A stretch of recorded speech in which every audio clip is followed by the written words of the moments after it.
With that, the chair declares the presence of a quorum. Thank you for attending to this hearing.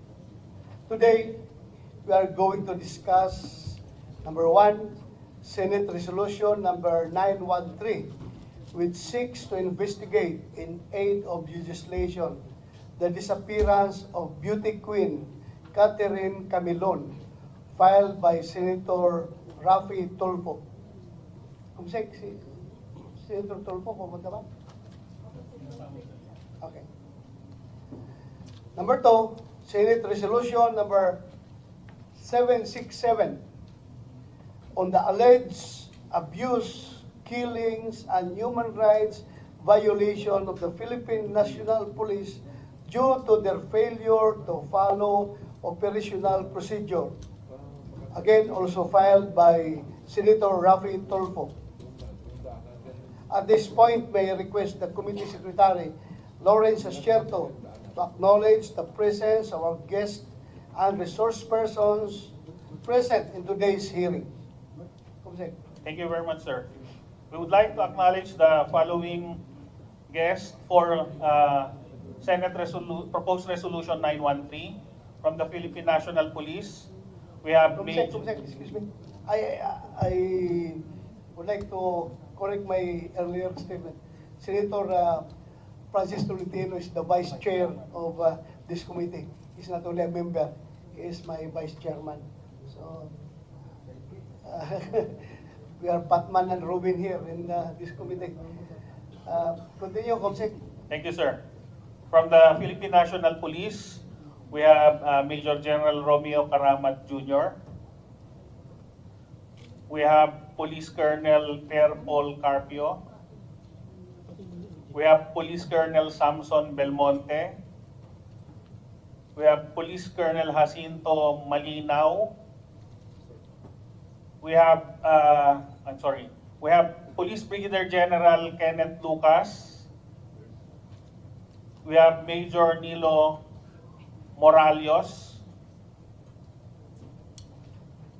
We also have Police Colonel Alberto D.M. Villapando.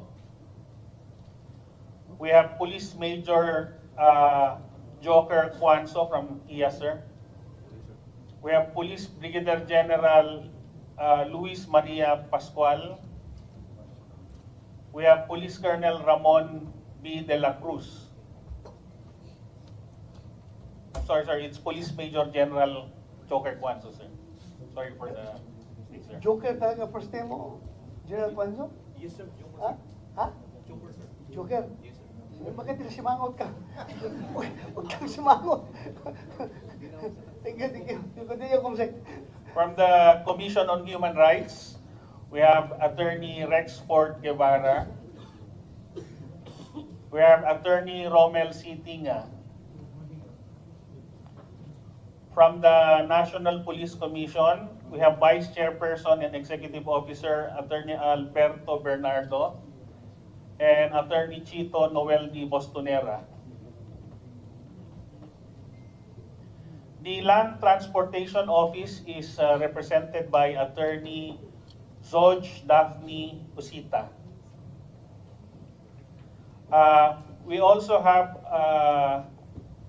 invited the mother of Miss Catherine, tama po ba? Miss Rosario Camilon, the father, Mr. Relmer Camilon, and the sister, Miss Chinchin Camilon. We also have invited Mr. Magpantay, but he's not yet here, sir. The driver, sir. Pinaano ko na sa ano, sir? Sana coming, sir. Hopefully. Wala pang response, sir. And with we also have proposed Senate Resolution number 767. Our guests from the Philippine National Police are the following. Police Brigadier General Pascual, mentioned already. Police Colonel De La Cruz. Police Colonel Relly Arnedo.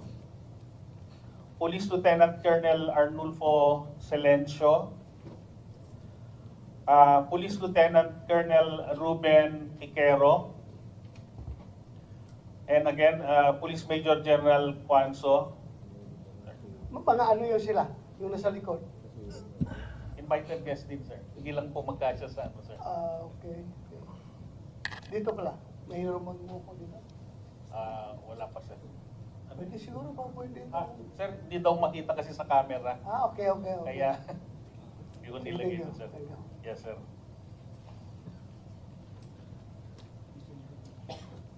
With the Land Transportation Office, we have the same guest, sir, Attorney Usita. And with the CHR, sir, we have, again, same guest, sir, Attorney Guevara and Attorney Tinga for this particular resolution. And the victims' owners, sir, are as follows: Mr. Rodelio Vicente, Mr. Julius Vicente, Mr. John Ace Ompad, Mr. Napoleon Ompad, and the mother, Miss Sheena Ompad. I'm sorry, the sister. Nakalagay dito. That's all, sir, for the moment, sir. Thank Sir, you, Sir, Comrade. sorry. For the record, sir, we have also invited the Department of Justice. We have an email from them that the assigned prosecutor, Rogelio Radok, just received his designation to be appointed as a representative of DOJ, but he wrote to us that for regret, sir, because he had prior commitment before the letter arrived with his officer.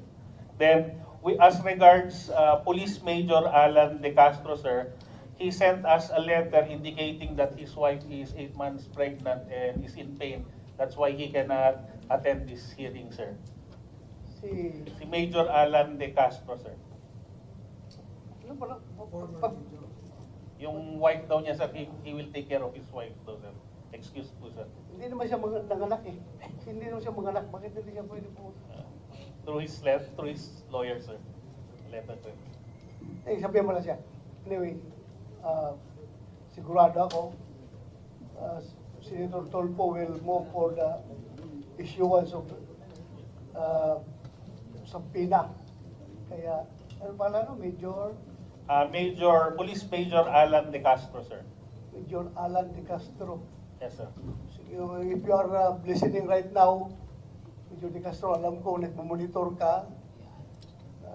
You should come here. Hindi yan rason na buntis yung kasawa mo. Ako noon, 3 anak ko pinanganak. Nawala ako sa tagiliran ng asawa ko. Andun ako sa bundok, nag-ooperate laban sa NPA. 3 anak ko pinanganak na hindi ako talaga nakasama sa asawa ko sa pagpanganak. Yun pa, buntis pa. Hindi pa naman nanganak eh. Yes, sir. Very flimsy alibay.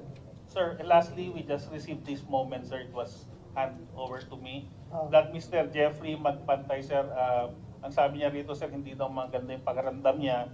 Tapos yung kanyang Sige, whatever alibis maximum card. they want to Yes, sir. hintayin nila yung subpoena.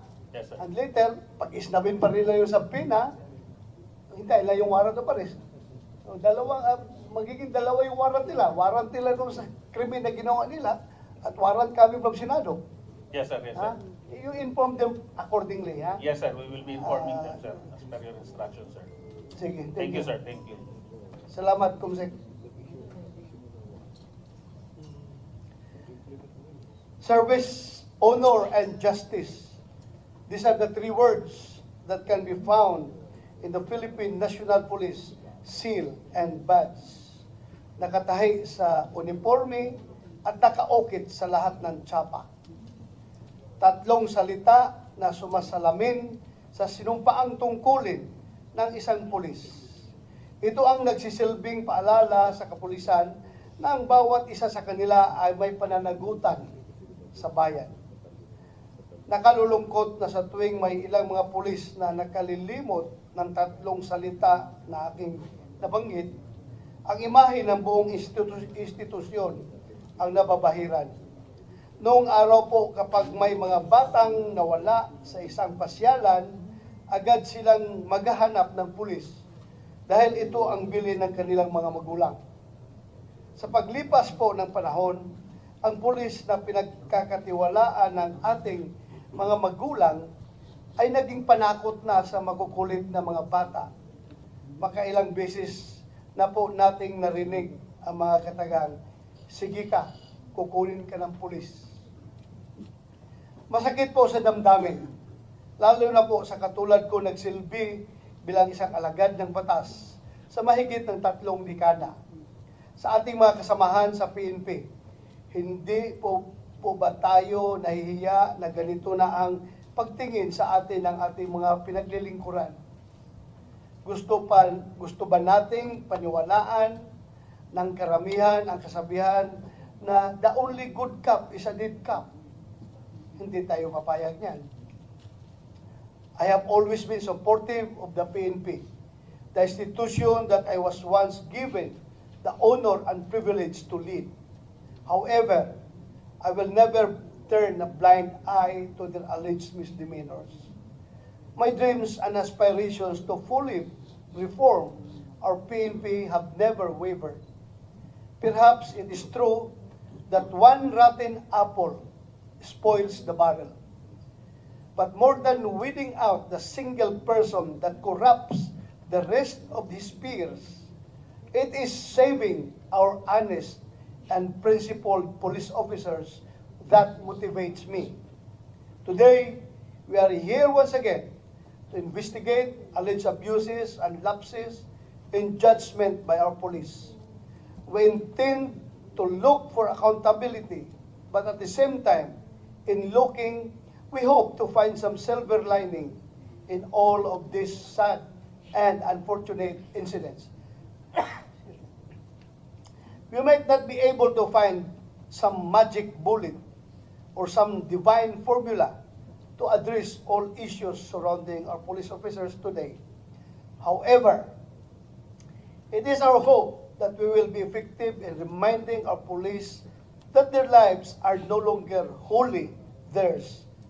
By virtue of their sworn duty, they have also dedicated their lives to service, honor, and justice for the country. Excuse me. At this point, I would like to yield the floor to Senator Tolentino for his opening statement. You have the floor, Your Honor. Thank you, Mr. Chairman. Tayo po ay naririto ngayon hindi para husgahan, kung hindi para malaman yung mga ilang mga punot dulo na mga insidenteng naging laman din ng balita. I'm particularly interested to know the reasons behind, although we have some anecdotal news reports concerning former public school teacher and beauty queen of halos kapitbahay ko na rin sa Tagaytay sa Tuy, Batangas. Alam natin yung pinagdaanan ng mga magulang niya, as well as the incidents that transpired in Panli, Bulacan and Rizal, Rodriguez Rizal, which is also close to my heart because I was the one responsible for making that place a lone congressional district, as well as changing the name again of Rodriguez to Montalban, Rizal. So we perhaps, Your Honor, Mr. Chairman, the end game of this inquiry is not to cast aspersion on the part of the good image of the Philippine National Police, but really to determine whether these are really isolated incidents in terms of the two incidents mentioned in Pandi and Rodriguez Rizal. And if there is a need to further strengthen through legislation the Internal Affairs Service of the Philippine National Police. Pero dito po sa kaso ng Kamilyon, palagay ko po, dapat malaman natin kung ano talaga ang naging bahagi ng kapulisan dito, although natanggal na sa serbisyo si Major De Castro, at ano pa ho ang dapat itulong ng kagawaran ng Justisya, Department of Justice. Kailangan bang ilipat pa uli? Ilipat na sa central office yung hearing kasi parang ang prosecutor ay gustong ilipat na sa Calabarzon Regional Prosecution Service. Malalaman natin mamaya, Mr. Chairman, o kailangan ng ilipat dito sa Metro Manila, baka natatakot na itong kapamilya ng ating nawawalang duty queen. Yun lamang po, Your Honor, and I'm sure that this committee will really shed light on the three incidents I mentioned. But just the same, we still believe that the Philippine National Police adheres to the rule of law, and we have a higher standard insofar as human rights abuses are concerned.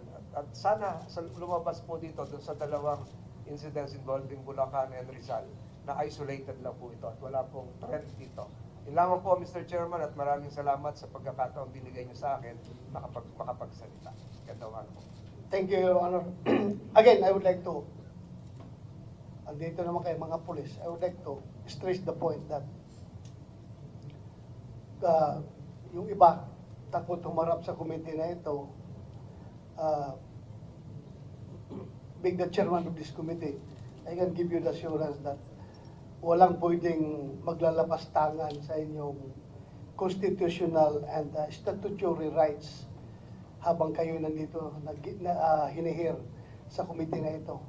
Being the chairman, siguruhin ko yan na hindi kayo malalapas tangan yung inyong karapatan. Yung constitutional rights ay inherent yan sa bawat isa sa atin. So, sabihan nyo yung ibang kasama natin na takot tumarap. Huwag kayong magkatubili. Andito ako as the chairman. Alam naman nyo, hindi kayo dapat, kung wala kayong tinatago, umarap kayo. Pero kung may tinatago kayo, tago na lang kayo ng tago. Kung tago na lang kayo, eh wala man talaga. You cannot hide you cannot evade the long arm of the law. Police tayo eh. Alam natin yan. So, as we proceed with this investigation in aid of legislation, may I request our COMSEC to administer the oath of all our resource persons. Thank you, sir. May we request those who are in the panel at saka yung mga nakaupo po sa likod na invited din po to please stand up. Tayo po tayong lahat and raise your right hand. Lahat na po siguro sa Philippine National Police, baka po kasi magkaroon ng other issues. Do you swear to tell the truth, the whole truth and nothing but the truth in this investigation? Thank you very much. Please take your seats. Salamat. Let us begin with the presentation of the PNP on the incidents mentioned in the Senate resolution, followed by other invited resource person. So for the first case, the Catherine Camilon case, under proposed resolution number 913. PNP, meron kayong prepared na presentation?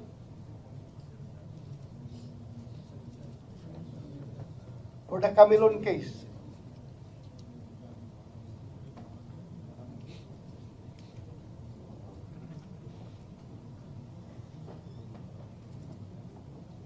Sino magpe-present sa iyo? Ikaw ang kuan ngayon?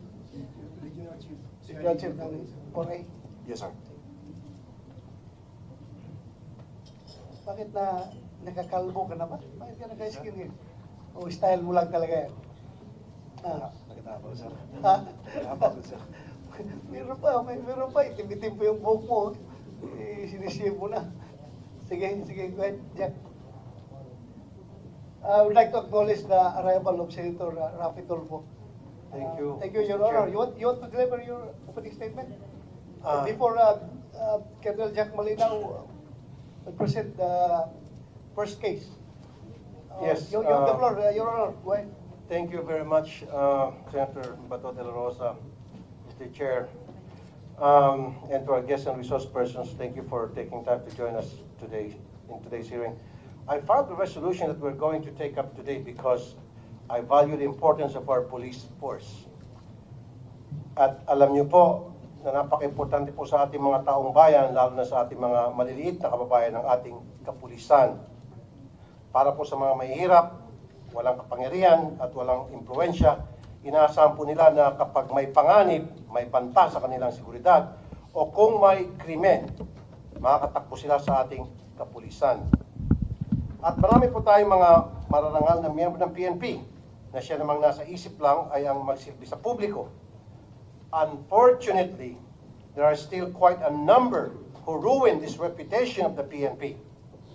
And nakakaawa ang mga matitinong pulis dahil nahalo po sila sa mga scalawags na ito. Itong mga pulis po na ito, ang laman ng balita, sila po ang sumisikat sa kalokohan. These bad cops ruin the name of the PNP and lower the morale of those who are doing good. Mr. Chair, since the start of 19 Congress, walang tigil na po tayo kakapakinig dito sa committee na ito upang hanapan ng solusyon ang mga lason na nakapasok sa PNP. These police officers who get involved in crimes, how is it possible na nakakalusot sila? These police officers are corrupt, who commit human rights violations, who abuse their authority. There must be something we can do with the application of hiring process of the PNP. Then after that, what training do they go through before they serve as police officers? What continuous training do they get so that they are up to date with our laws? The retention process of review of those already serving in the PNP, who checks if they are still able to do their work, who monitors the records, and the disciplinary procedure. We should be strict with them instead of giving special treatment when they're involved in irregularities. Kasi po, it seems that they are very comfortable in not following the protocols, rules, and laws. Bakit pa po tayo gawa ng mga batas, ng mga rules dyan sa PNP, kung sasabihin lang sa atin parati na siyempre, mayroon pa sa implement. Kasi sa operations na yan, we have to make a more professional PNP. Those police officers who are doing good deserve to work with other decent police officers. Let us cleanse the force and let us cleanse the system. Salamat po, Mr. Chair. Thank you, Your Honor. Salamat. So, let's proceed with the presentation of Colonel Malinaw pertaining to the first case, Catherine Camilon case. You have the floor. May I proceed, Mr. Chair? Yeah, go ahead. You have the floor. Thank you to the chairman of this committee, Senator Ronald De La Rosa, to the members, Senator Francis Tolentino, sir, Senator Petulpo, ladies and gentlemen, good morning. I'm Police Colonel Jacinto Malinaw, the Regional Chief of the CIDG 4A, and we are tasked in coordination with the Proper A in the conduct of the investigation, the case of missing person, Catherine Camilon. Next, please.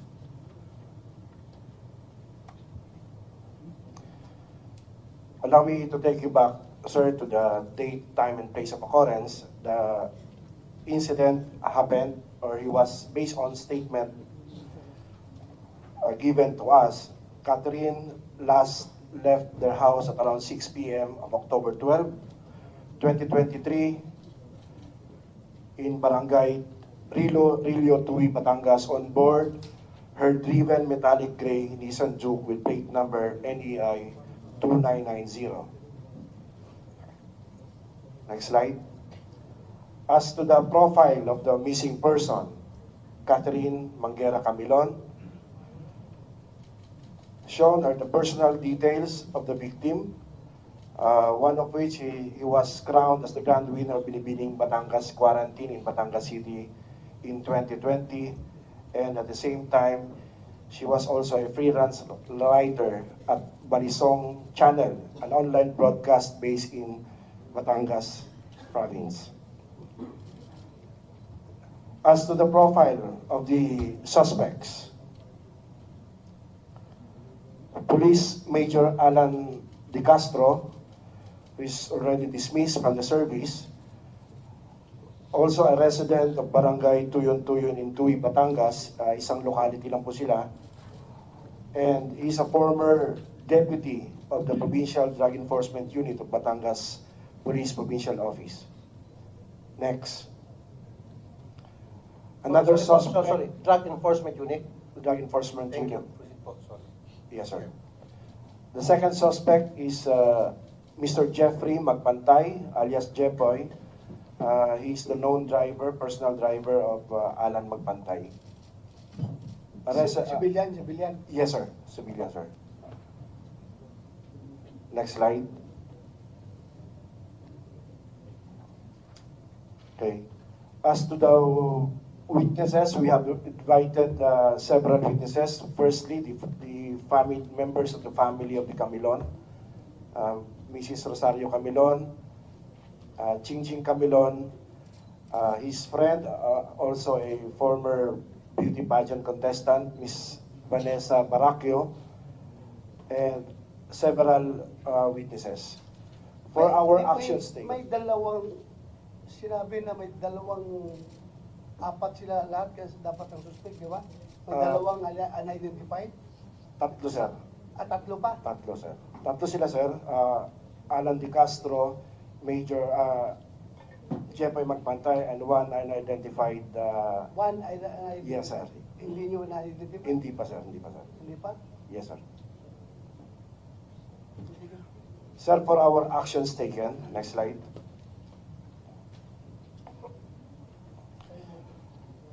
On October 27, sir, 2023, the case was turned over to CIDG 4A based on the resolution from the Proper A Regional Committee on Missing and Found Person.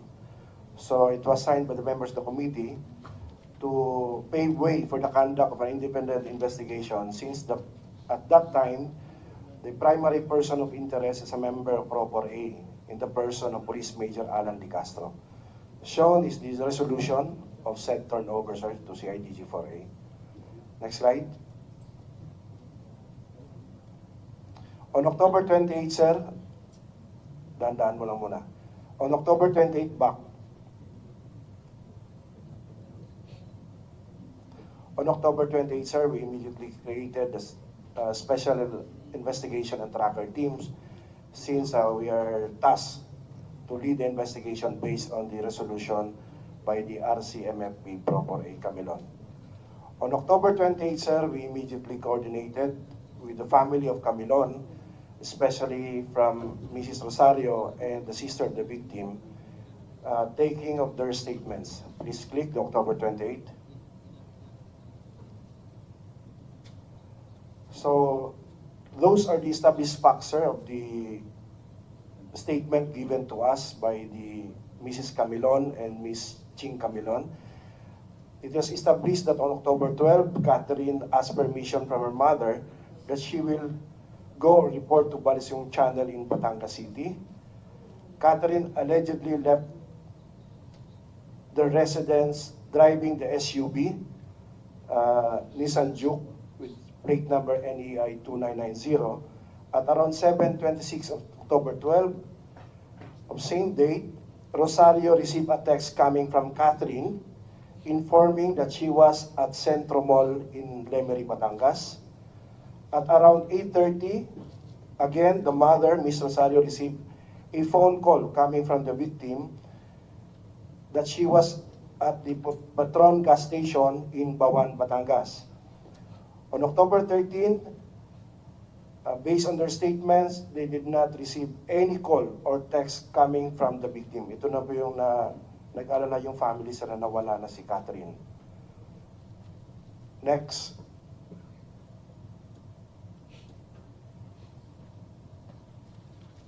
On October 29, we started our backtracking with the assistance of the Regional Anti-Cybercrime Unit 4A.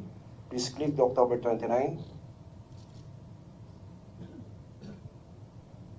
So based on the initial CCTV footages extracted by the Batangas PPO, sir, minarapat namin balikan mismo yung lugar at para ma-extract properly yung CCTV footages coming from the different sources, especially those CCTV placed along the road na dinaanan po ng ating biktima.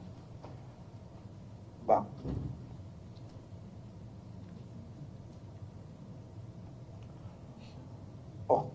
Okay, on October 31, we also posted, nanawagan po kami through social media, and that of Proper A, sir, posting of missing person. We encourage the citizens of Calabarzon to help us for any information that may Mr. Chair. lead us. Excuse me. Yeah, go ahead, go ahead. Gaano pa po kahaba itong presentation nyo? Kasi gigil na ako magtanong eh. Would that take another 10-15 minutes? Maybe less, sir. Bilisan ko na lang, sir. Yes, sir. So I'll just touch the... Diretso ka na lang, Jack, sa kwan. Mr. Chair, ganito na po. Alam ko naman yung ginawa nyo at alam ko yung hindi nyo ginawa. Yes, sir. Number one question. Drug Enforcement Unit siya naka-assign. Siguro ito sa NAPOLCOM, sa hiring process, sa hierarchy ng PNP. So, yung mga naka-assign sa anti-drugs unit, wala ba kayong ginagawang regular na drug test sa mga operatiba ninyo, lifestyle check, to make sure na sila hindi napasok doon sa binabantayan nila o doon sa kanilang trabaho, hindi na sila mismo ang gumagawa ng kalokohan? Tulad nitong si Major De Castro. So, kayo ba may ginawang regular drug test dito sa taon to? Sir? Your Honor, based on the records of PRO4A, we are almost 100% complete dun sa drug testing activity na ginagawa natin. Okay, when was the last time you did a drug test to this guy, Major De Castro? On record. If you will allow me, Your Honor, I will submit the record regarding the drug testing of... Prior to the commission of the crime, when was the last time na he undergo a drug test? Not only Major De Castro, but all the members of his unit. May I request the Chief of the Crime Lab of 4A to please answer the question? Sila po sir ang nagkakandak po sir ng drug test. Sige po. Yes. Go ahead. Good morning, sir. Sir, direct to the point. Sir, the last drug test for Police Major De Castro was January 11 of 2023 from Batangas. January 11, 2023. Yes, sir. And prior to that? That was for the year 2023, sir. So you do this annually, Yes, sir. as opposed to dapat quarterly? The 25% po, sir, ng buong strength po, dapat ma-drug test po sila. Kasi Mr. Chair, why I asked that question?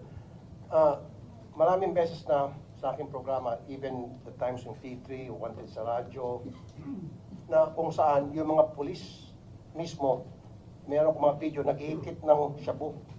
Napabalitaan natin yan. Karamihan yung sa mga drug enforcement. In fact, as high as Colonel, huling-huli sa video, nagsashabu. So dapat, meron tayong hindi lang yearly, dapat quarterly and properly supervised. Baka naman yung na binibigay niya, baka tinitimplahan, oy bukas magdadrug test ka, natural, hindi magdadrugs ng tao. Kasi alam na, he knows better, hindi siya magdadrugs. Dapat random. At dapat hindi taga-unit ninyo ang gagawa. Dapat from outside, independent. And then binabantay niyo pag-ihi niya. Nasusunod ba yung ganung procedure, Colonel? Yes, sir. For the information of everyone, meron pong procedures ang forensic group, yung crime laboratory natin, to conduct drug testing annually. So, tama sir yung sabi ni RD, 100% po ang aming drug testing. As a matter of fact, sir, our Regional Director, Police Brigadier General Kenneth Lucas, also conducted... Okay, nandun na po ako, sir, annually. Ang suggestion ko, dapat pag sa Drug Enforcement Unit, quarterly and properly supervised.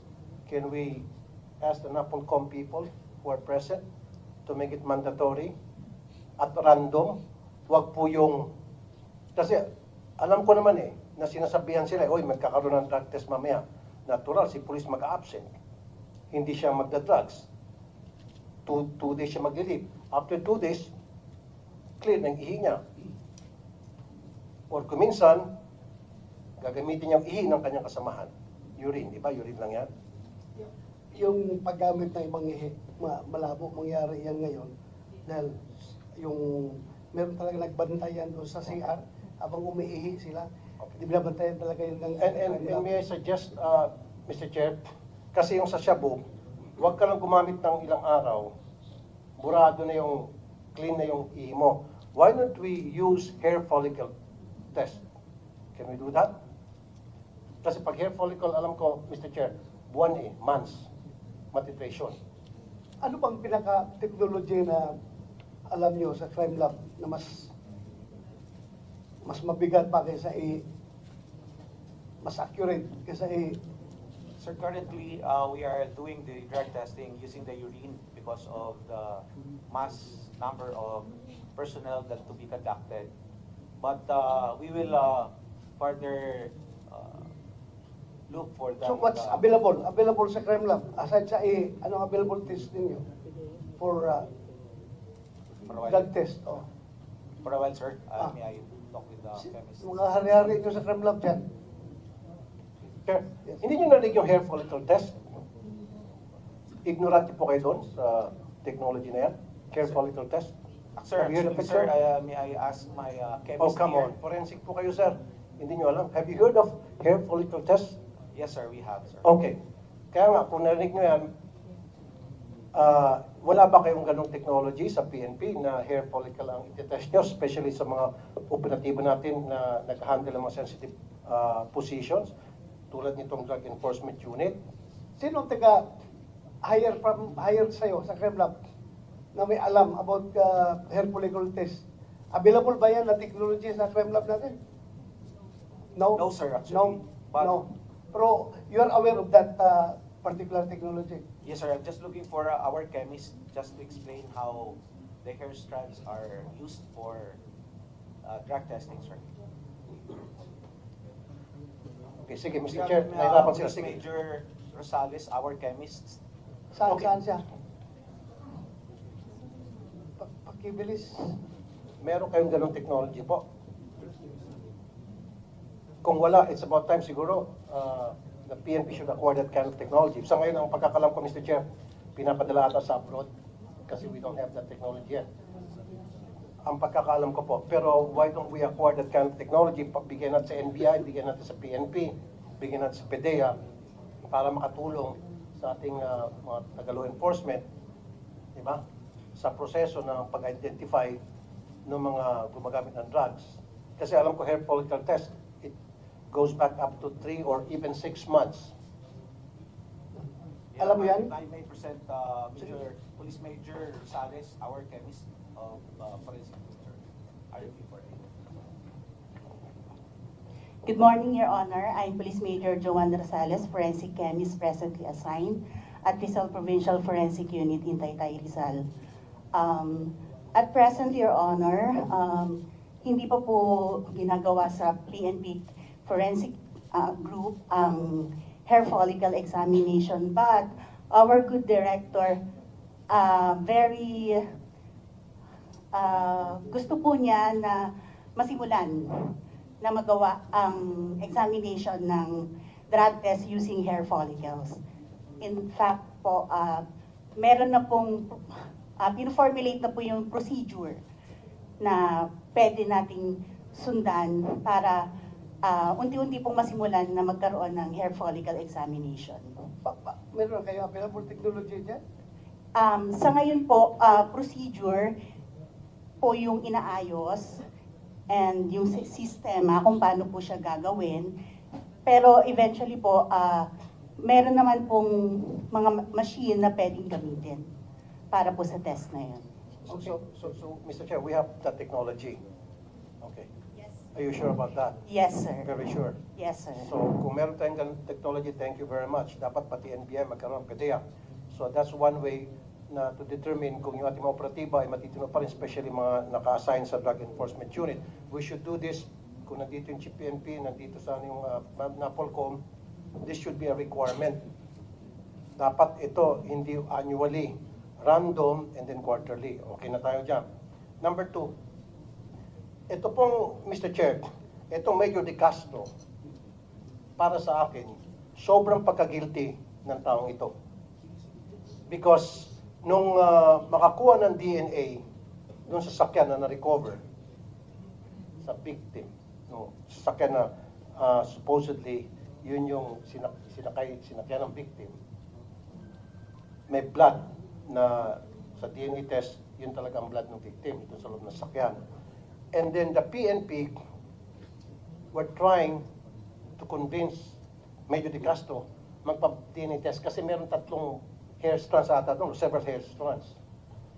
And tinurn down niya.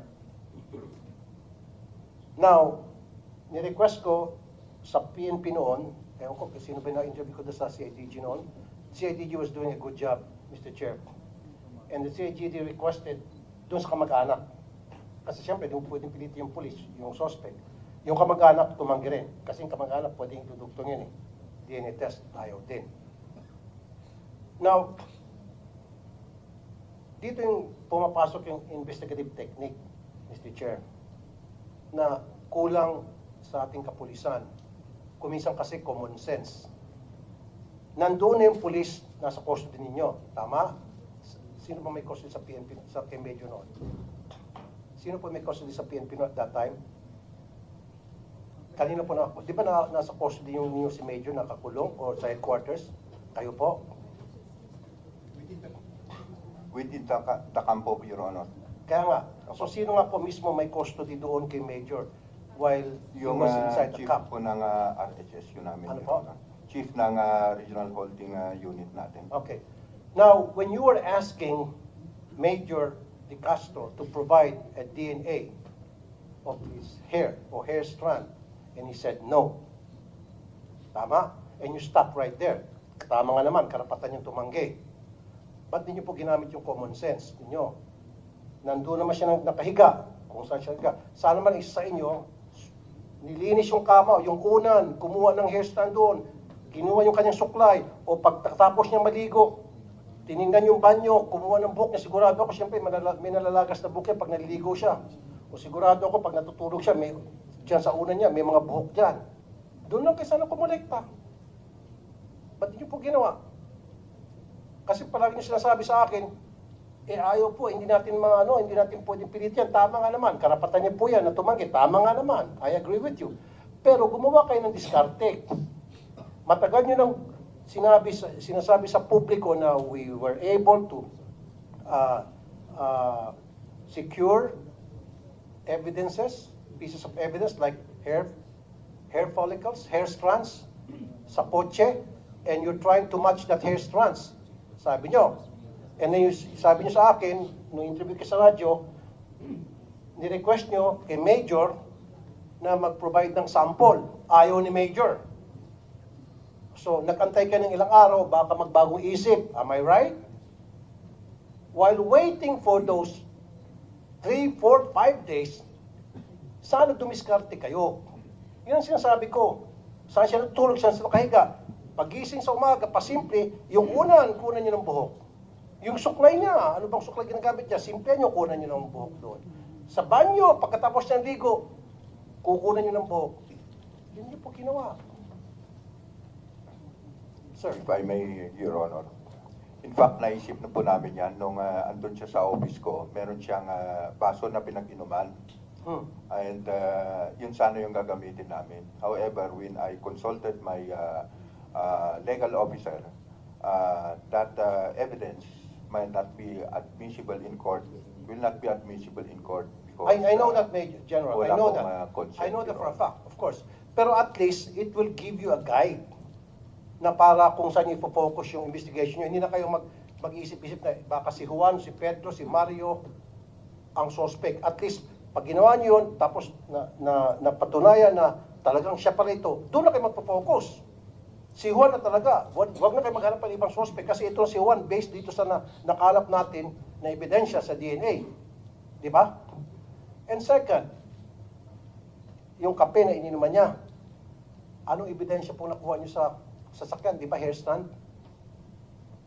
Oh, hair strand, coffee. Meron pong saliva dun sa baso po sa na pinag-inuman niya. So, pwede Pero pong sir, gamitin yun. di ba may nakuha kayong hair strands doon? Sinabi niyo sa akin, di ba? Ilang pieces ho na hair strands? 3, 4? O di ba? So dapat, kung saan siya natutulog, doon sa kama niya, pagising niya, imposible walang hair strand doon, di ba? Anyway, gusto ni Sir Dr. Bo hair strand to hair strand. Pero pag DNA kasi, absolute yan eh. Oh. Kung DNA na makukuha sa hair strand at saka DNA na makukuha dito sa Baso, baso, magkaiba. pareho lang yan. Kasi isa lang ang DNA ng tao eh. Kung anong DNA na makuha doon sa buhok at DNA na makuha dito sa iniinuman niya, mag-match yan, pareho lang yan.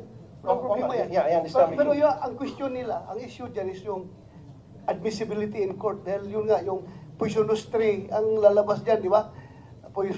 Yung poisonous tree doctrine na anything evidence na makukuha mo without the consent of the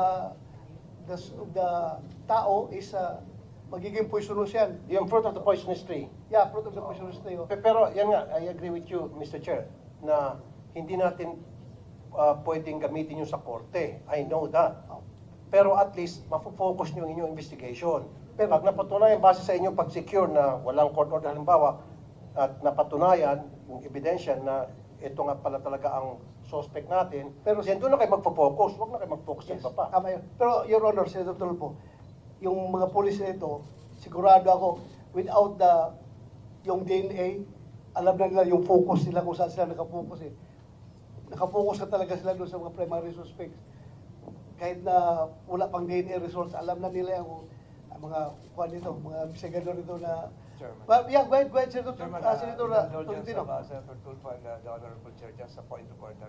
Why don't we allow Colonel Malinaw to complete the narrative? Yung last 2 minutes na fast forward mo. Nasaan ngayon si Catherine Camilon? Nasaan si Major De Castro? Pangatlo, ano ng status ng kaso? Tapusin mo lang yan para for purposes of the records of this committee. Yung tatlo lang yan. Yes, sir. Mabilisan na yan. Huwag mo nang step by step lahat Yes, sir. yung kanina. I'll just go And then directly to please the... provide the committee a copy of your presentation to complete the loop. Yes, sir. Will comply, sir. Please proceed. We'll go directly to the date of the filing of the case, sir. Nasaan na si Catherine ngayon? Huwag mo lang yung timeline, huwag na yan. Yes, sir. The November 3 testimony of the 2 witnesses, sir, that was the last time the body of Catherine was seen being transferred from a Nissan Juke into a red CRV. So hindi na siya nakikita pa hanggang Yes, ngayon? sir. That was from the testimony of the 2 Okay. witnesses. Nasaan na si Major De Castro? Major De Castro, sir, was dismissed last January 13, if I'm Dismissed not from the mistaken. service. Yes, sir. So, He's at large now, sir. civilian na siya at large. Yes, Anong sir. status na ng kaso? The case, sir, is presently with the Regional State Prosecutor for A, based in San Pablo, after we filed a motion for inhibition for the Batangas Provincial Prosecutor's Office to inhibit from handling the case, sir. It was approved, sir, by the Batangas Prosecutor's Office and transferred to the regional level of the DOJ RSP, sir. Bakit, sandali, Senator Tol, bakit kayo nag-request na mag-inhibit yung prosecutor? Yes, sir. Based on our consultation with the family, and because the counsel of Jeffrey Magpantay is a former prosecutor of Batangas Prosecutor's okay, Office, okay. I get the and a point. retired judge, at parating nandun, sir, sa Prosecutor's Okay, thank you. Office. Yes, sir. Thank you, sir. So, missing, with the permission of Senator, your chairman, your honor, missing si Catherine, Yes, sir. at large si Major De Castro, Yes, sir. pending ang kaso. Yes, sir. Okay, Mr. Chair, with the indulgence of Senator... Yes, go ahead, Senator Tol. I'm very familiar with this case, Mr. Chair, kasi lumapit sa akin yung relatives after the incident. Nung missing pa lang, tinutukan ko to. Now, i-continue ko po yung line of questioning ko.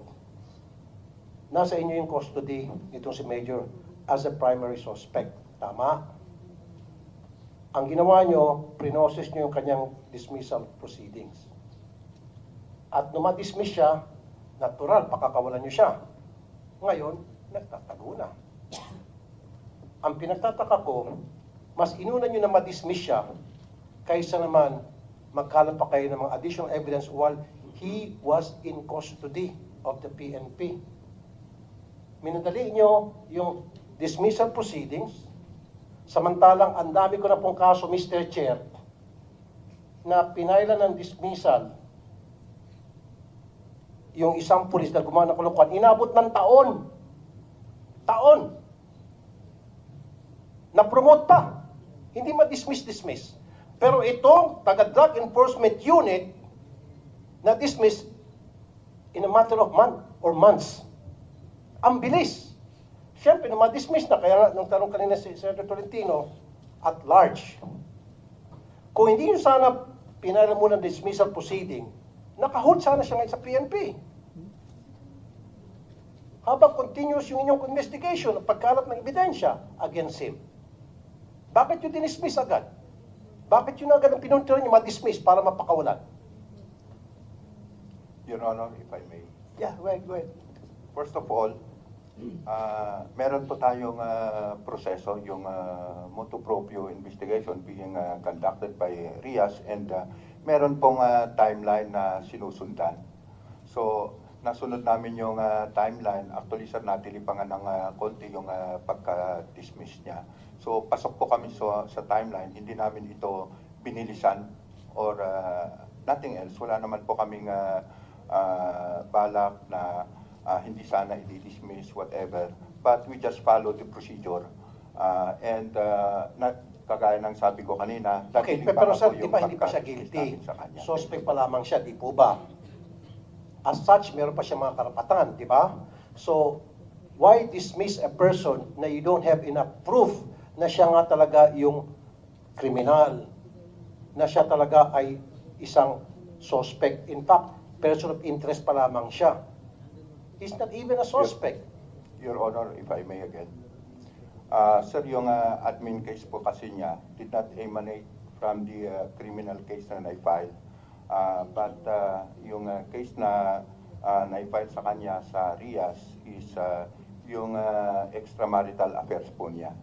Your Honor. Inamin niya po ba na siya yung karelasyon niya itong beauty queen? Sir, nung kausap ko po siya, nag-usap po kami, tinanong ko po siya with regard to the criminal case. Nag-deny po siya. Pero kung nung tinanong ko po yung extramarital affair niya, hindi siya, sir, sumagot. So, immediately, sir, I ordered the RIAS 4A to conduct an investigation regarding dun sa extramarital affairs niya. So, through to it, sir, may mga ebidensyang nakuha yung RIAS natin. So, yun yung dahilan kung bakit natin siya dinismiss. I understand that, Mr. Chair. Pero kung ako po ang tatanungin sana, General, gagamit po ako ng tinatawag na diskarte. Mamaya ko na muna o isasantabi ko muna yung sinasabing extramarital affairs para sipakin siya. Nang sa gayon, nasa custody niyo itong suspect at marami pa kayo makukuha ang ebidensya na pwede siya madiin because he's just there in your custody. Di po ba? Kasi total, dininay niya di ba? So instead of focusing on the extramarital affairs, why don't you just focus on him being a suspect of that crime? Yun po yung pinupunto ko rito. Now, kung siya po ay kung pinokus niyo po yung inyong investigation, him being a suspect, not him being immoral, then mas malaki po sana ang pakinabang ng ating PNP. Ngayon, napabilis po yung extramarital affairs at siya po na-dismiss. At large siya ngayon. If you need something from him, he can no longer be contacted. Who knows, baka tumakbo na siya ng kung saan lugar, lumabas ng bansa. Yun po yung point ko. Diba? Yung extramarital affairs, later na lang yun. Pwede naman yun it's just there.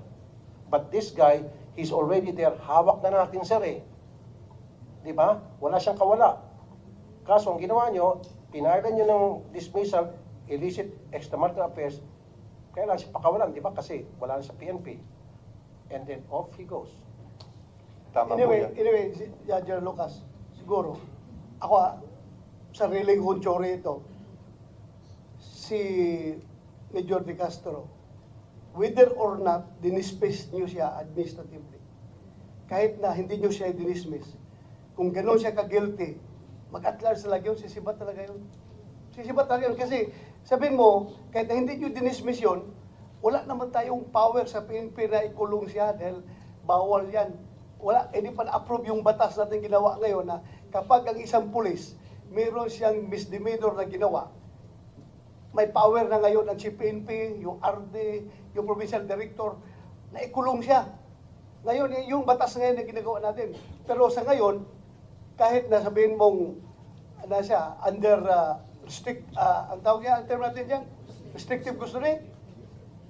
Hindi pa rin siya nakakulong, sa loob lang siya ng barracks, sa loob ng perimeter camp, naglalakad-lakad.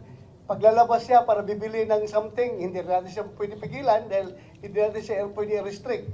Dahil yan naman talaga limitasyon natin, kaya natin gumawa ng batas. So kahit na hindi nyo siya dinismiss, kahit active pa siya ngayon, kung alam niyang guilty siya, lalayas talaga yun. Sisibat at sisibat yun. Walang hold ng PNP, hindi talaga niya makulong. Yes, pero, Malakap yun. pero Mr. Chair, at least he's in restrictive custody and nandun pa rin yung bang siya ay member pa rin ng PNP, hawak pa rin siya ng PNP at anytime pwede siya patawag ng PNP at anytime pwede siyang imbestigahan o tanungin ng PNP to get more information from him, right? Kasi versus pag wala siya sa PNP, wala na kayong pakialam sa kanya. Kung siya po ay nasa custody pa rin ng PNP, restrictive man o hindi, at least may karapatan kayong ipatawag siya, tanungin siya at anytime you want to gather more evidence. Tama po ba? Yes, Your Honor, if I may. Kung hindi ko po dinismiss si Major De Castro, I will be remiss of my job. I know that, General. Ang sinasabi ko lamang po, dininay niya di ba? Sabi niya, ay wala akong affairs dyan. Okay, so wala kang illicit affairs dyan sa victim. Continue investigation, him being a suspect, or parallel investigation gawin nyo. Ang nangyari po kasi, General, ang kinakasama ko lang ng loob, ngayon, na-dismiss na siya. Since dismissed na siya sa serbisyo, sabi nyo kanina, tinanong kayo ni Senator Tolentino, nagtago na. Di ba, sir? Nagtago na siya. Alam niyo ba kung nasaan siya? Your Honor, hindi naman po nagtago. Actually, kausapan namin kagabi until O sabi niyo at large? 2 a.m. At large po sa... Technically, sir, he's not in our custody. Okay, so he's not arrested. So alam niyo po na. So as far as this committee is concerned, hindi pa siya at large. Dahil nagko-communicate pa siya May letter pa siya Your Honors, I humbly apologize for inability to go to your committee, honorable committee's invitation. Yes, signed, Police Major Alan De Castro. Meron pa siyang representing law office, Benitez Law, Ferdinand Benitez. So, kaya pa siya makontak to his lawyer. Your Honor, actually kausapan namin siya kagabi. And, So, andyan pa pala, andyan pa. He was about to join the proceeding. However, he was prevented by his lawyer. So, ang i-request sana namin to this honorable body is to issue a subpoena para mapilitang pumunta rito sa hearing, Your Honor. Hindi mo na kailangan i-request yan. Nasa isip niya ni Senator Tulfo. Automatic yan ngayon before this hearing ends. Kasi ang pagkakalam, we'll Mr. Chair. I will make the motion. Thank you. Akala ko kasi, Mr. Chair, nung sinabi niya at large, hindi na makita. Usually kasi ang pagkakaintindi ko, pag sinabing he's at large, the suspect is at large, nowhere can he be found. We don't know his whereabouts. So nandiyan pa pala. Okay, so kung nandiyan pa, then very good. Okay? Now, ang tanong ko po, ano po yung ginagawa nyo ngayon sa PNP as far as investigation is concerned para madiin po siya? Kasi very clear na sa atin lahat dito ngayon na siya talaga ang suspect. Siya talaga ang primary suspect. At kasama itong kanyang driver. Sir, on the part of the CIDG, sir, we're still looking for witnesses. We have leads, no, as to possible whereabouts of San Dinala si Catherine. It's just very hard to substantiate into evidence form those information provided to us. Because later on, sir, we'll be facing legal battle. And there should be somebody or any evidence for that matter to link De Castro, especially sa yung info gap natin as to the whereabout of the body of Miss Catherine Camelan. Anyway, hindi pa naman murder ang kinaso nyo, di ba? Serious illegal detention. Yes, sir, So kidnapping. it does not require the body of the crime. Yes, sir, yes, Oh, sir. so i-establish lang ninyo yung serious illegal detention. Okay na. Yes, sir. Actually, sir, in compliance with the Department Order DOJ DC-20, we have a collaboration with the prosecutors before the filing. And that was agreed between CIDG, Pro-4A, and the DOJ, sir, for the initial filing of kidnapping and serious illegal detention under Article 267 of RPC. Mr. Chair, niyaya niyo ho ba yung driver niya na maging state witness? Did you offer that to the driver? Yes, sir. When he voluntarily surrendered with Banayan PNP, we immediately sent our investigators, CIDG investigators, to the station.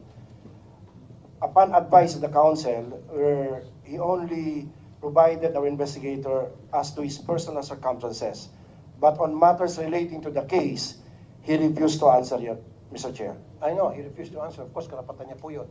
Ang tanong ko po, in-offer niyo ba sa kanya na, o sige, pag naging state witness ka, wala na kami sasampang kaso sa iyo, o mas magaan yung kaso mo, hindi ka magsaserve ng long term, bumaligtad ka na lang, sabi mo sa amin totoo, protektahan ka namin. Did you offer that? Yes, sir. We Ano offered him po the niya? benefit of the witness protection program provided Yes. by the government. What did he say? He declined, He declined. Okay. Mr. Chair. Mr. Chair, since nandito yung mga kamag-anak, may mga hinaing kasi sila, Mr. Chair. So, I would like to hear the side of the relatives, yung kanilang hinaing, nung from the start na nawawala yung kanilang relative, up to the time nung eto na nga, na nakita na yung sasakyan, na may dugo at identified na sa kamag-anak ng blood. Sino pong gusto magsalita? But, excuse me, Senator Tulfo. Before we give the floor to the parents, gusto ko lang malaman ng lahat na yung si Jeffrey Magpantay ay nagpadala ng sulat dito at sabi niya, hindi daw siya makarating dahil wala daw sa kondisyon yung kanyang abogado, may dinaramdam daw, at nawala yung vaccine card niya. Pero next meeting daw, dadalo daw siya. So, next meeting, dadalo talaga ito dahil isyuhan na sila sa pena eh.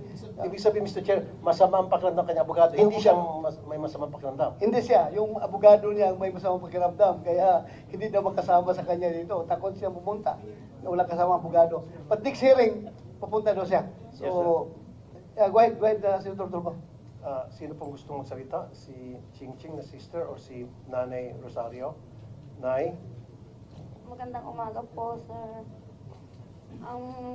Ang lagi ko lang naman nung hiling ay yung magkaroon ng linaw ang pagkawala ho ng aming anak. Dahil 4 na buwan na ho, ngayon nung susunod na buwan, halos 5 buwan nang wala ho kaming alam. Wala ho kaming alam kung nasaan talaga siya. Kahit ho medyo nakikita o nalabas yung mga balita na ganito ang nangyari sa kanya. Pero wala naman ho kaming nakikita o nalalaman kung nasaan lugar siya, kung saan siya dinala, kung ano ho ba talaga ang nangyari sa kanya. Wala ho talaga kaming alam. Yun lang ang ho, sir, ang lagi naming hinihiling na magkaroon ho ng linaw ang pagkawala ho ng aming anak. Nung pong mga unang araw na nawawala ang inyong anak at kayo po lumapit sa PNP, ano naman po yung naging sitwasyon? Paano naman po tinanggap ng PNP yung inyong reklamo?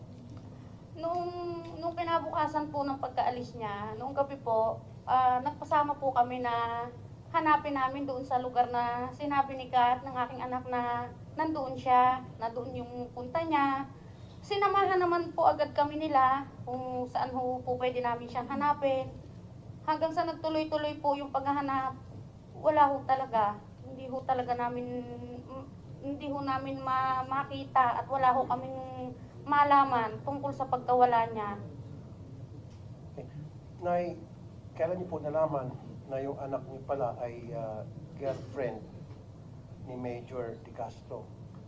Noong gabi po ng October 13, nung pumunta po kami sa police station sa amin sa Tuwi, may nag-message po kay Ching sa anak ko panganay na kaibigan po ni Kat. Noon po namin nalaman na siya ay may boyfriend na yung sinasabi pong yan. At nung malaman niyo po na boyfriend nga niya itong si Major De Castro, sinabi niyo po sa PNP? Hindi po agad-agad, sir. Dahil siyempre, nalaman po namin na yan siya, pulis siya. Para pong nung panahong yun ay hindi namin maintindihan kung saan namin agad ibubukas ang aming reklamo. Pero bago po namin sinabi sa PNP, sir, nag-file po kami ng complaint sa NBI Batangas, sir. Bakit po sa NBI Batangas? dahil inisip po namin na baka mas mapapadali o mas makakatulong dahil ang isip nga po namin, kabaro siya ng mga pulis. Marami yung sasabihin ko na po yung naririnig ko sa iba na kabaro yan, baka may ganito ganyan. Pero sinabi ko naman po noon sa kanila na may tiwala ho ako sa kanila dahil kailangan namin ng tulong nila para makita po namin ang aming anak. Nung masabi niyo po sa PNP, after sa NBI, Apo. nasabi niyo rin po sa PNP na karelasyon niya ng anak ko yan si Medyo de Castro. Kailan po yun? Mga October pa rin po, sir, yun. Hindi pa po nalampas ang buwan ng October dahil simula naman po nung araw na hindi na namin siya makontak, dire-diretso na po ang paghahanap namin. Kaya po, nung masabi niyo po sa PNP na yung si Medyo de Castro, ang boyfriend ng anak ko, that was in October po, sometime. Nung masabi niyo po sa PNP, ano pong ginawa ng PNP? Gumawa din naman po sila ng aksyon na hanapin. Si Major? Magkaroon ho ng hiningan ho nila kami ng mga salaysay kung paano masasabi na si De Castro ang kasama, ang boyfriend. Ayun ho, para doon na ho nagsimula yung aming pagbibigay ng salaysay sa kanila na ipinaliwanag namin sa kanila na noong umalis po si Kat, ay si De Castro po ang kikitain niya. Nasabi po sa inyo? Sinabi po sa amin ng kaibigan niya, sir. Okay. So, yan po ba ay nasabi niyo sa NBI din? Apo. Okay. Curious lang po ako. Ano po yung nangyari sa investigation ng NBI? Good morning po, sir. Bali, nag-file din po kami ng kaso sa NBI at nag-conduct din po sila ng investigation na ready naman po nilang ma-open na rin po kung ano po yung nakala po nilang mga evidence.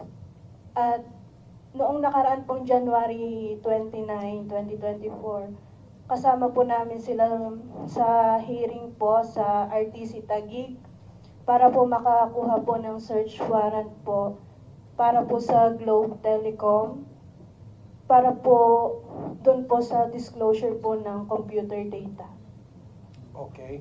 So, ano na po naging resulta nung search warrant na hiningi sa court? Bali, meron na pong search warrant, hindi pa lang po nagbibigay pa po ang Globe. Ayaw pa po nila magbigay. Gaano katagal na po ito since kayo po ay lumapit sa NBI at NBI kumuha ng search warrant sa Globe para dun sa pagkalat ng ebidensya tulad ng sa cellphone and all? Bali, ilang buwan na rin po ang Buwan. nakakaraan. Months na rin po ang nakakaraan. Mr. Di pa Chair, rin po. pwede ba natin patawag tong Globe? Kasi ito yung problema din sa Globe, Mr. Chair. Napakabagal Yes, nila. next hearing, Your Honor, Comsec, take note, Globe, Globe ang pinuntahan nyo, Miss Cheng Camilon? Bali, nag-hearing po kami sa RTC Taguig para po makakuha po ng search warrant sa Globe. Nag-issue yung Globe. Nag-issue na po ng search warrant, hindi pa lang po, ayaw pa lang po magbigay ng Globe para po makadagdag po sa Yun nga, ebidensya. Mr. Chair, itong Globe, meron ng search warrant yung korte para doon sa telepono ni Major. Ayaw pa rin ng Globe mag-comply. Well, kung basehan natin yung previous case no, na investigahan natin dito sa committee, yung killing doon sa Vice Mayor ng Cagayan, suspect natin yung Mayor mismo. Nag-file tayo, ang PRO to, yung crime lab do, nag-file ng warrant sa korte, warrant to disclose computer data.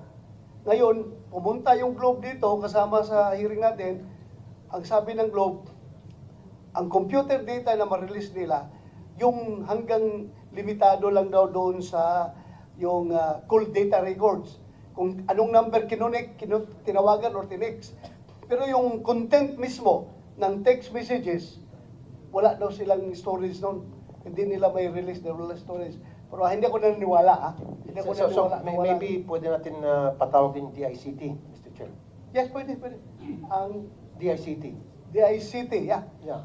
Check, DICT plus Information Globe. Technology. Ha? So, Ma'am Ching Ching, so meron ng court order sa Globe para payagan na hingi yung mga data sa cellphone ni Major, walang ginawang action ang Globe Wala pa po, sir. ni isa. Wala pa po.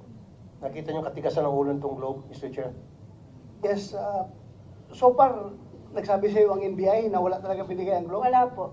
Wala po. Nagsabi po sila na... Naserve na nila yung warrant Opo. sa Globe. Bali, na-serve, wala pa po silang sinasabi na na-serve na, pero Anyway, meron na pong search warrant. Senator Tulfo, Kumsek, yung NBI na naghawak ng kaso nila, imbitahan natin next hearing. Yung NBI para malaman natin. Yung Globe, Mr. Pati Chair, yung Globe. at saka DICT. The ICT. Para magkalamanan. Kasi yung sinasabi nung last hearing, I remember that, na hanggang doon lang sila sa tawag, back and forth. Well, yeah. But they cannot retrieve text messages. That's bullshit. We know for a fact na kaya yun, in fact, sa ibang bansa, tulad sa US, sa Europe, na na-retrieve po yung mga text messages. They have files pertaining to that. Yeah. Talagang ayaw lang po talaga nitong Globe. Ang sa kanila kasi, they would like to protect, okay lang yun, protect their subscribers, data privacy law. Pero kung galing na po sa court yung dokumento, dapat respetuhin na, mawawala yung data privacy law because that's a court order. Yes, at saka sinabi naman ng Data Privacy Commission na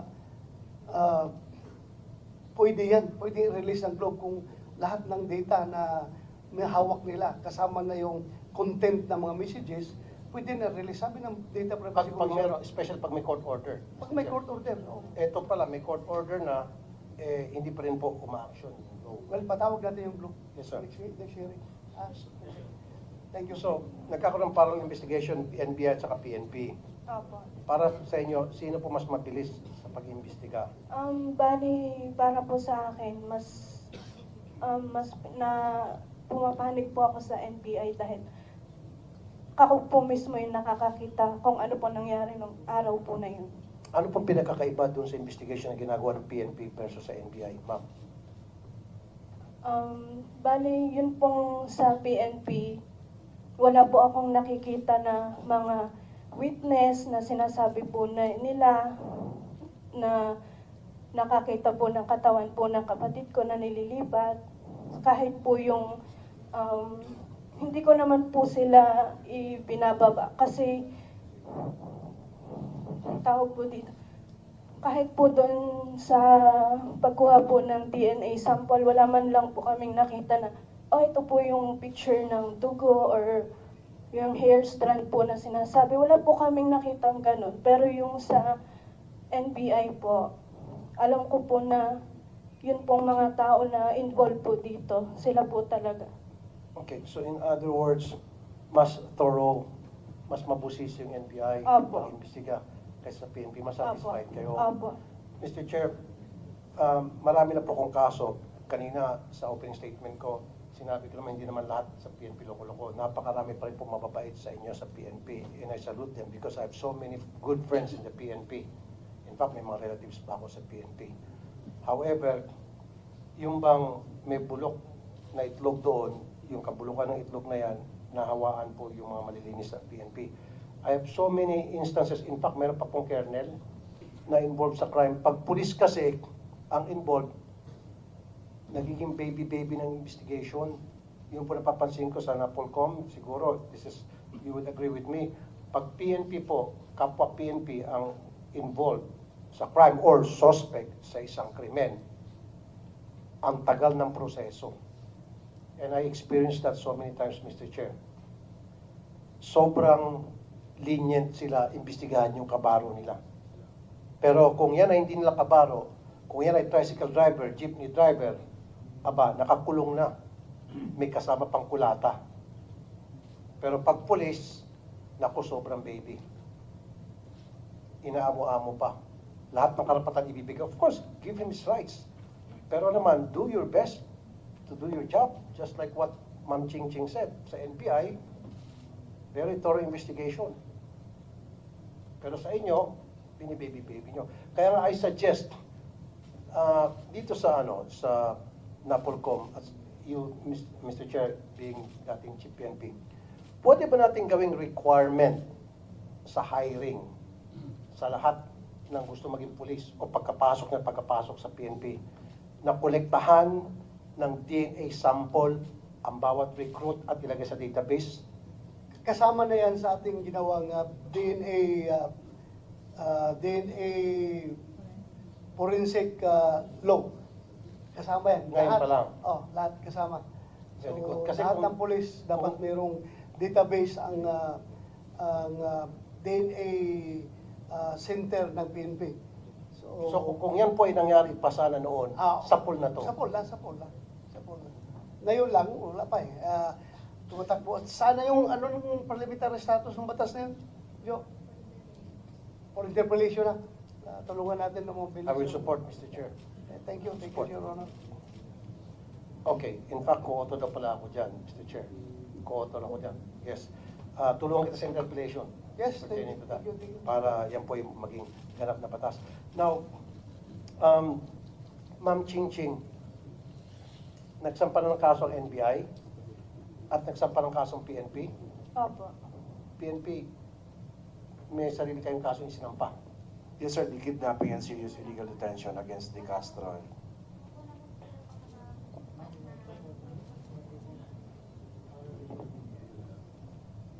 Ang NBI po ata, sir, hindi pa po nagpa-file ng kaso at inihintayan pa nga po ang ano nung Globe, yung pagbibigay nila ng ano bang tawag dito? Ng action po para mas mapaigi pa po yung investigasyon nila sa ngalan po ng ng data. Sa PNP, ano na po yung status ng case na ipinal niyo po na serious illegal detention?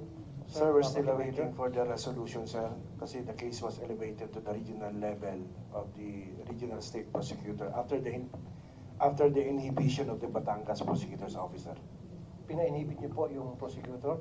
And what was the reason again, sir, why you requested for inhibition of the prosecutor? Because the counsel of Mr. Magpantay is a former fiscal and retired judge of Batangas province, sir. She frequented the office of the prosecutor's office. So, with consultation with the Camilon family, we decided to file for Batangas prosecutor's office to inhibit and have the case elevated to the regional level of the DOJ, Regional State Prosecution, sir. And I would abide to what I've been saying, give credit where credit is due, and you did a good job on that aspect. Thank you. Thank you, Colonel. Magandang ginawa niyo. Good move. Good move. Senator Tulfo, kung i-elevate nyo sa regional level, saan na magagaling ang prosecutor?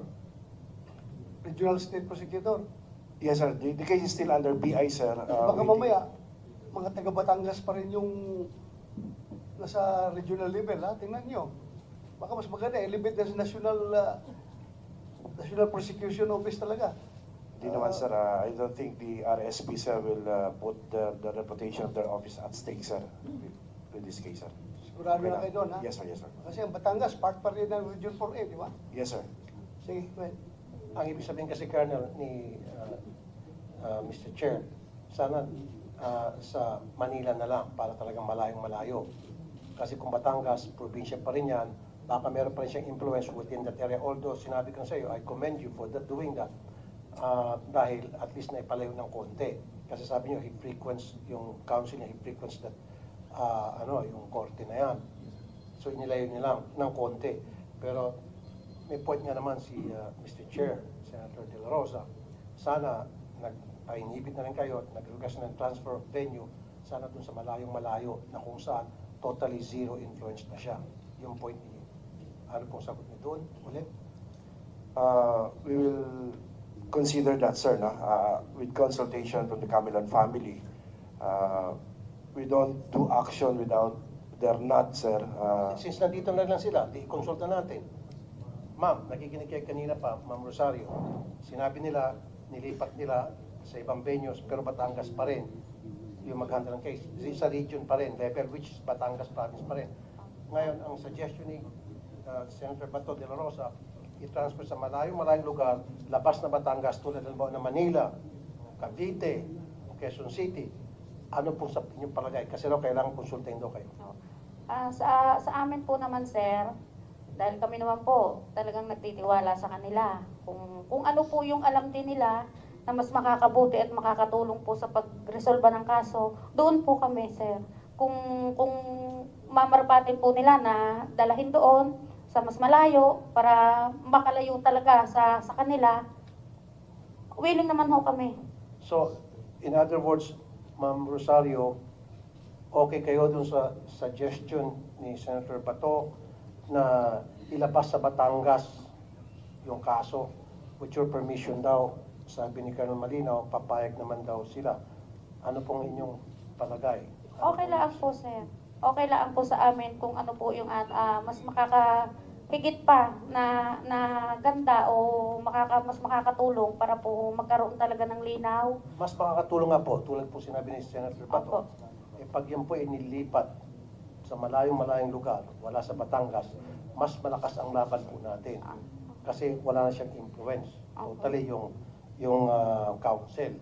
Kasi yung council, sabihin na natin, anong lugar po ito sa Batangas? Yung kaso, pinagmulan? Batangas Provincial Prosecutor's Office. Saan po banda Batangas? Batangas City, sir. Tapos, transfer sa province. San Pablo, sir.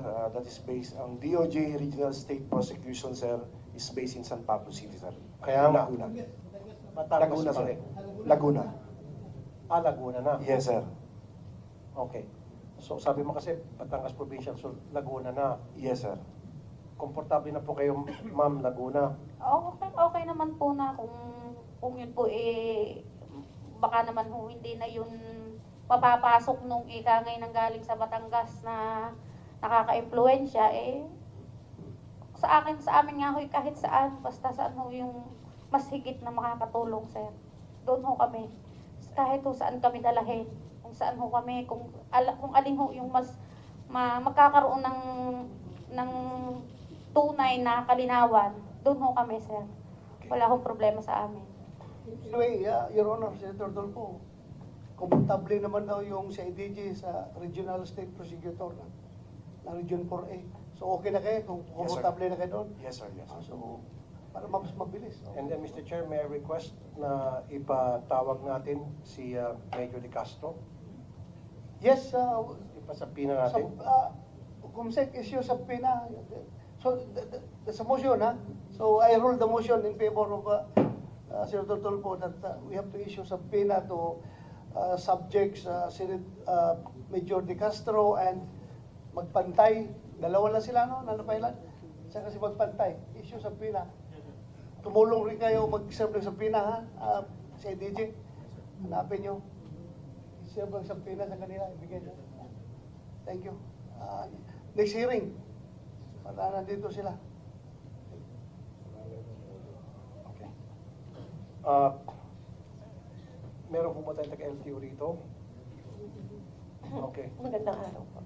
Yung pong red Honda CR-V na pinaglipatan ng supposed to be katawan ng victim, ano po yung status noon sa LTO registration? Kanino po nakaregister yun? Magandang araw po, Chair, at saka po, Senator. Yung dun po sa CRV, yung ngayon po, kung okay lang po, ipacheck ko lang po kung ano po yung status po. Pero basta po yung plate number, meron po sabi, makukuha naman po sa system, sir. Ipa-double check ko lang po dahil. And you know the reason why we ask you to be here and you don't have that very basic, simple information, madam? Sir, apologies po for that po. Because meron po kaming certain unit po in charge po for that. Pero makukuha ko po ngayon po, sir. Pero ma'am, Apo. alam mo naman na ito yung pinag-uusapan natin. Yes, sir. Apo. Sana before you came here, you have that basic information, kanino nakaregister yan, anong status niya ngayon sa LTO. Kasi Mr. Chair, itong Honda CR-V, yung plate number nito, correct me if I'm wrong, nakaregister pa rin doon sa old owner. Hindi po sa bago na owner. Kasi nung i-trace ng PNP, am I right PNP? Nung matrack daw nyo, yung plate number ng CRV, pinuntahan nyo po kung sino kanino nakaregister yan. Ang sinabi nung tao na matagal na ko na yung binenta, tama Yes, po sir. ba? Yes, sir. 2003, if I'm not mistaken, sir. 2003. Dito ngayon pumalpak ang LTO. Every year, from 2003, 4, 5, 6, 7, 8, 9, 10, hanggang 2023, nag-register itong new owner. Don't tell me, hindi nyo hiningian ng proper documentation. Yung nag-register, date of sale, o kung yun ay inabenta. Kasi, Mr. Chair, this is a regular occurrence na habulin ng PNP yung plate number, pupunta na doon sa lugar. In fact, maging ako sa Wanted sa radyo na taxi na naiwan yung kanyang gamit o gumawa ng kabalastugan, nakuha yung plate number, habulin sa PNP, sabihin ng PNP, sabihin nung may-ari, nung nakaregister sa LTO, binenta ko na yan eh. 8 years ago, 5 years ago. Hindi na akin yan. So, ibig sabihin, hindi updated ang record ng LTO. LTO, you answer. Okay pa. Sir, under our ano po kasi regulation, meron po sa operations namin, may unit po kami na nagre-register po doon. So, ina-evaluate po, basta po yung may mga documents lang po silang titignan. So, ngayon po sir, i-check ko lang po yung sa mismong CRV po. Yung sa plate number po niya kasi dito, yung sa juke pa po. Ipa-check ko lang po ngayon sir. Apologies po. Okay. Sige, kung meron, pabilisan natin. Anyway, computerized naman lahat yan eh. Padala ka agad yan. And then, Mr. Chair, itong gusto kong mangyari kayo dyan sa LTO. Every time na mag-register ang isang taong may-ari ng sasakyan, you have to ask for identification. Kasi dyan sa LTO, kahit na sinong tao may hawak na registration form, maski na sino pa siya, basta't may pambayad lang, pinoprocess nyo agad. Dapat, hindi nyo pinoprocess, hinahanapan nyo ng ID para to make sure siya yung nag-register ng kanyang sasakyan. Tama? Hindi yung kahit na yung fixer, pinapayagan nyo. Dito kasi pumapasok yung fixer, Mr. Chair. Dapat, yung mismo may-ari ng sasakyan, siya mag-register at meron siyang daladalang ID to prove na siya nga yung may-ari pa rin. In this case, dito sa kaso na pinag-usapan natin ngayon, kung ginawa nyo lang sana ganung klaseng proseso, updated sana. With due respect, Senator Tulfo, PNP, yung sinabi nung may-ari nung sasakyan na matagal ko nang bininta yan many years ago, kung hindi kayo humingi ng proof na bininta talaga niya, kung deed of sale, kanino niya bininta. Kung may deed of sale, mapalap niyo yan kung sino yung binintahan. At saka kung nagsinungaling siya, malaman natin na sa kanya pa rin pala yung sakyan na yan, dinaya lang siya. Sir, after establishing the last registered owner of the red CRV, and we have identified the last registered owner na taga Las Piñas, pinuntahan po natin ang investigador, and I will correct my previous statement, sir. Nabenta niyo po ito after posting sa Facebook last 2013. And he gave his voluntary statement na hindi niya lang mapakita yung deed of sale, open deed of sale na nang maibenta niya ang CRV. And at the same time, sir, dugtungan ko na rin, he volunteered himself to be examined by our chemist, sir, for the extraction of DNA. Kasi meron ng, as we have mentioned, sir, merong 3 male strands, hair strands ng lalaki na kuha doon. And it turned out negative during the conduct of examination by the forensic. So very cooperative po siya. Yes, sir. Very cooperative. Yes, sir. Ito nga, Mr. Chair, hindi lang sa kasong ito. Maraming beses na, Mr. Chair, na yung sasakyan, years and years ago pa, na ibenta, at may bago na may-ari, pagdating sa investigation ng PNP, malaman-laman na yan nga matagal na ibenta at hindi na matukod kung sino yung present owner. Ito sinasabi ko sa LTO, dapat LTO attorney Usita, make it a requirement from now on, right this very moment, even while we speak, kung nakikinig man taga LTO, lahat na magre-register ng mga sasakyan, kailangan sila mismo ang pumunta doon, yung mismong may-ari at dala-dala yung ID nila to make sure na sila ngayon. Kasi gano'n naman nangyari sa ibang bansa eh. You cannot ask anybody to register your car for you. You have to do it yourself. Alam mo, sa DMV, sa California, you have to go there by yourself. Pipila ka, papakita ka ng ID na ikaw talaga may-ari noon. Dito kasi, kahit na siguro si Muning pusa, kagat-kagat yung registration form, papayagan niya basta may pambayad. Ginagawang katatawanan, pero gano'n na nangyari sa sistema. Can we stop that? Na practice na kahit na sino pwede mag-register? Kasi ito, 2013 pa. Oh, updated ba yung kanyang registration? Expired? Let me check first, sir.